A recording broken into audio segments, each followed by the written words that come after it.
Ano tayo ngayon, gawa ng exhaust fan galing sa ating microwave. So ito yung microwave natin, dito ilagay, tapos yung butas dito, butasan natin to para may ano, may ilagay yung vent nya para madala sa labas, kasi kahit ito siya yung microwave design, may blower siya pero nasa loob lang din ng bahay, kailangan natin butasan to. Tingin ko ano na natin doon sa labas, butasan ko yan dyan para mailabas yung baho ng mga niluto natin. Wala nang amoy sa loob, mayroon man pero hindi nagaan masyado mailabas. Mailabas ka agad ng blower, butas para sa vent, labas natin ng bahay. Kailangan ko ikutin mamaya sa likod.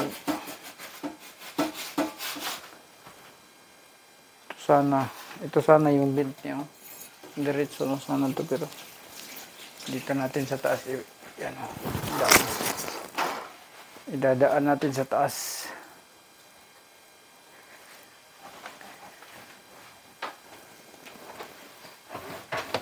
Ito.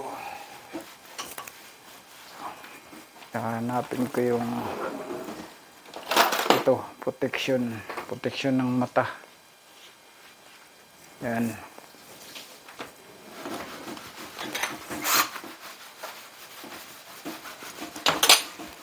Saka yung scale or tape measure para malaman natin kung saan natin butasan. 4 inch by 12 and a half. So, halimbawa, yan yung center niya. 12 and a half. So, 6/4. Sakto. Sakto. So, 12.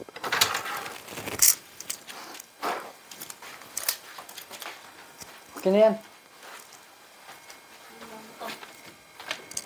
Balik ko yan. Balik ko. Tuyo na.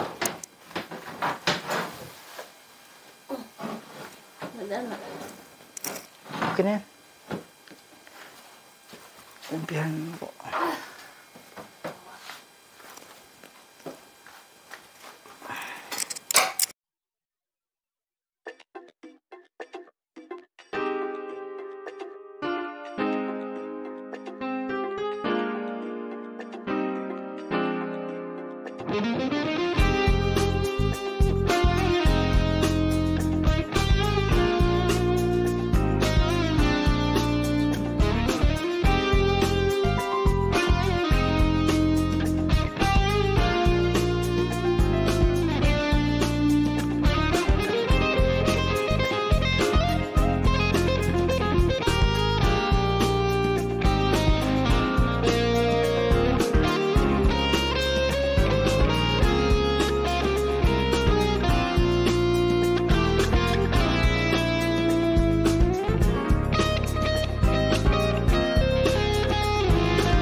Bihis muna ako guys, alikabok.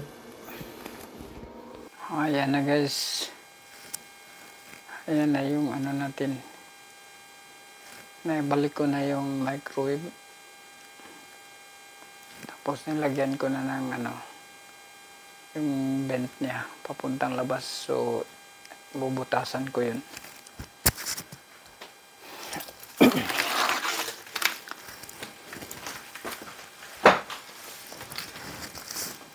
Ito, bubutasan ko to dito. Lagyan ko itong butas papuntang labas para yung vent, yung air, yung hangin mapunta na sa labas. Gamitin ko to. Ito. Kapag ano ko dito, pag blow niya dito, bubuka to. So, doon na sa labas. Diba, ihipan ko to ganyan. Pag walang hangin, babalik siya, sarado siya.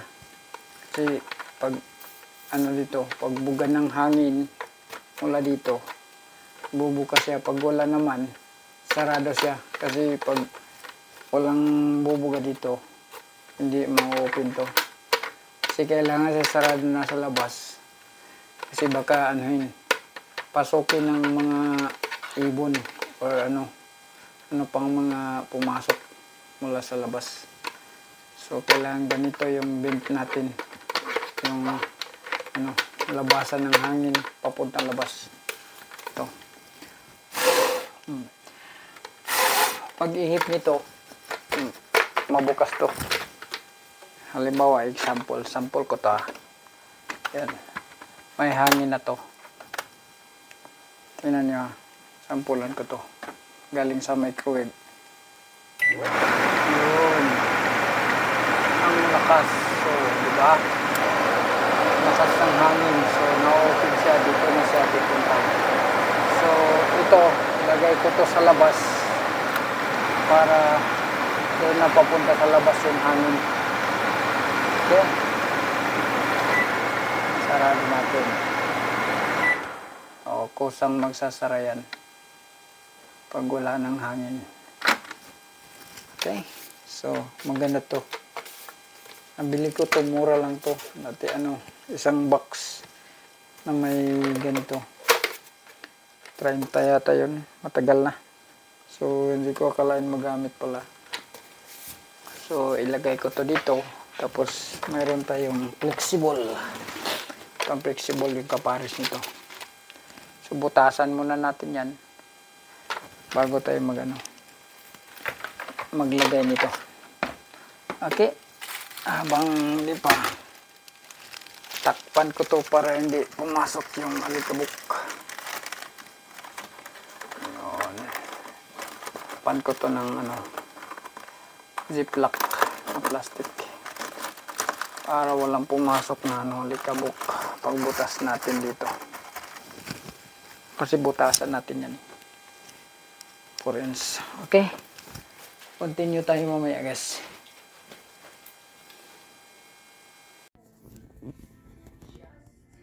And to buy this one or the gaps in the wall, exterior walls. When we install our vent, we need this one for the gaps. Okay. Guys, may butas na.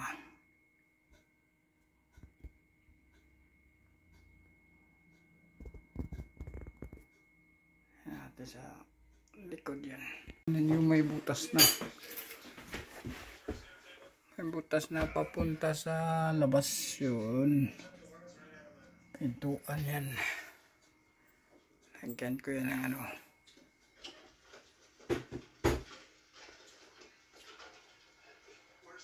sana pumasok to. Okay.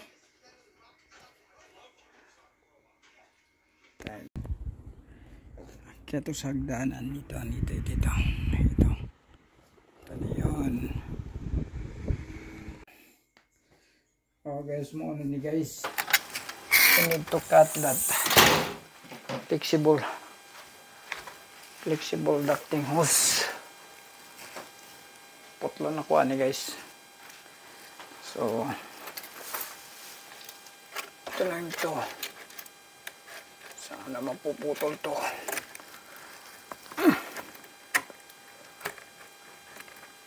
tigas. Grabe.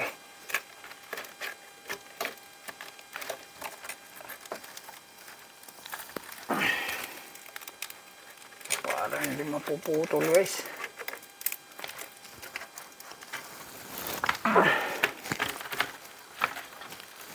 Ano bang klase itong ano nito? Parang ano siya ba? Parang asiro. Yun. Ito na. Yun. So ito na lang. May ano ako dito. May dalawang. So ito lagyan na lang ito ng duct tape. Lagyan natin ng duct tape. Ito.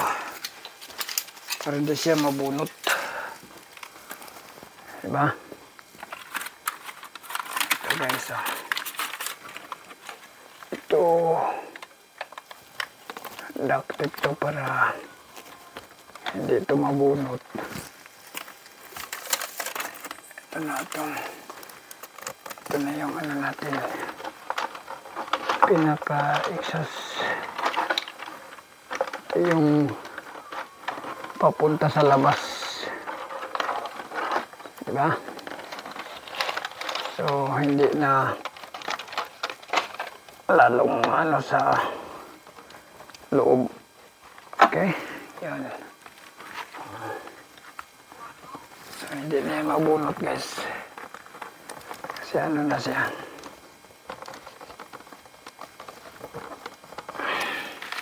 Connect natin dito. Ito yung pinaka-connect niya. Yan. Ito. Yan din natin ito ng duct tape. Oh. Yan. Yan. Yan na guys. So, hindi na ba ito ano? Punta na ba ito sa labas?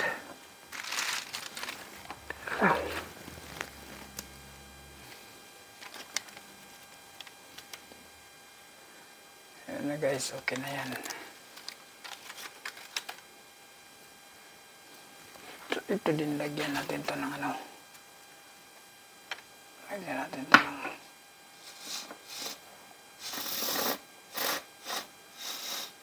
kasi tatagos ito na.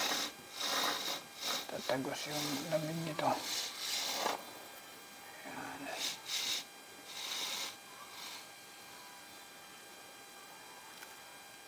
Para hindi tatagos yung lamig.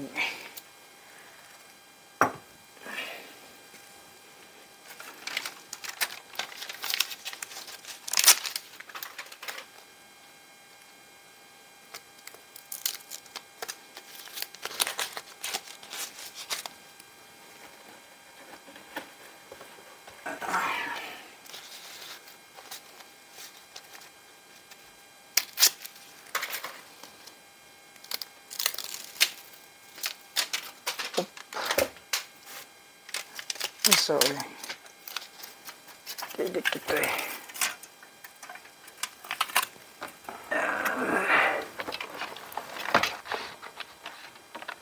Ayan, para hindi yan ano. Kaya natin ito ng duct tape. Para hindi siya ano. Papunta siya sa labas. Damihan natin eh.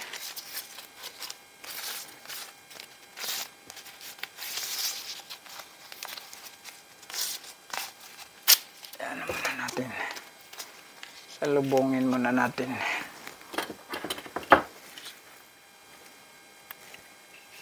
Okay na to. Okay na.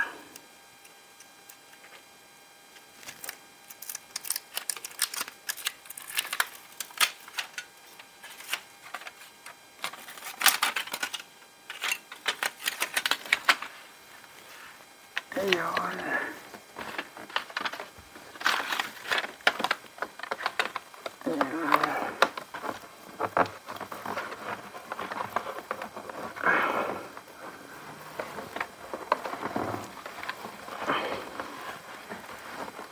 Di ba? Ayan na. Dagdagan natin. Para sigurado.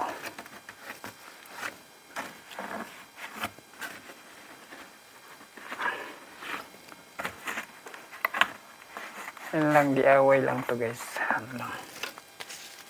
Yung binibintang lalagyan ng pagkain din na ginawa ko dito. Din ako bumili ng register. Kasi ganunin lang din eh. Kaya ano na. Ano lang. Okay. Ayan. Para sigurado.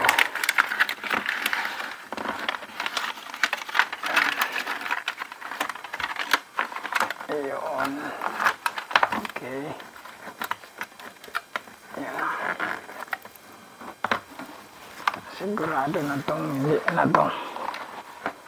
Dito tapos yan natin.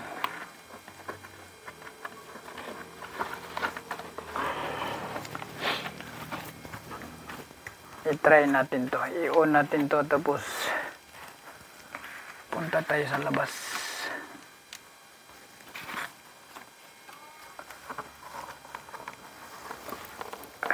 Ito kaya. Hindi na kaya ito. Dito.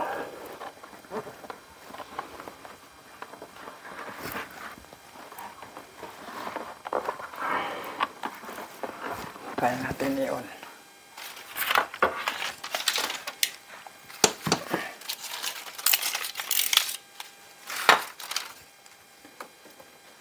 Try natin ito i-on guys. Yun.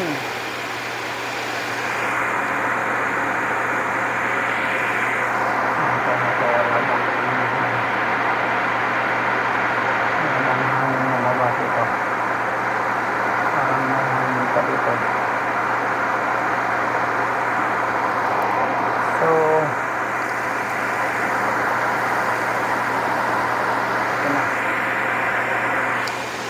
punta tayo sa labas. Tingnan natin kung na-open ba yung ano doon. Ito sa labas ha. Punta tayo sa labas guys. Ayan na. Ayan, naka-on na yung fan.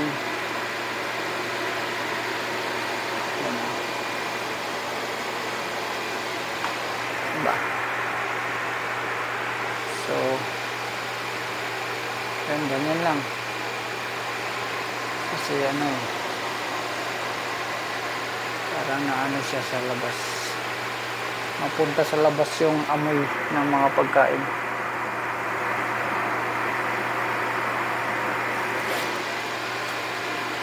Natin doon na. Labas tayo, labas.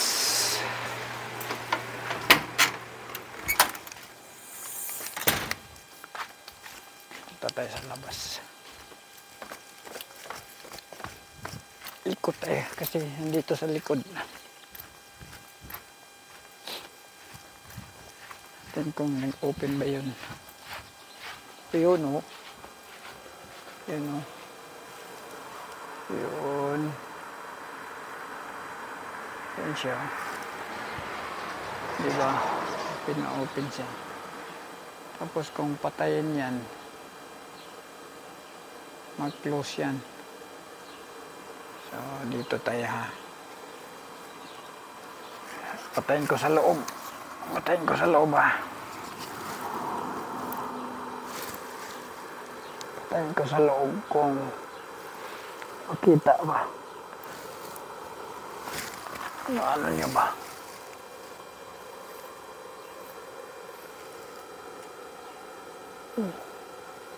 Yan. Yan. Tapos puntahan ko sa loob ha. Puntahan ko sa loob. Diba mag-close yan. On-off ko doon sa loob.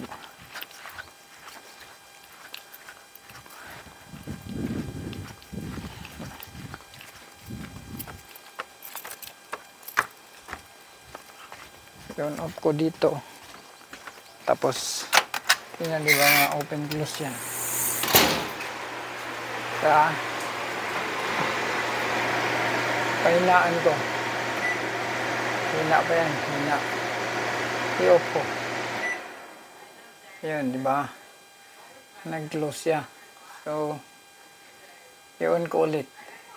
Tingnan nyo, di ba mag-open yan. Yan, di ba? Okay. So guys, okay na tayo. Ano na? Success tayo paglagay ng exhaust fan. Vent ng exhaust fan sa microwave natin. So pumunta na sa labas yung ano, yung usok. Hindi na magstay sa loob. Diba? Okay guys. Thank you for watching and don't forget to subscribe my channel Vlogs Anytime Anywhere. And God bless you. Bye bye.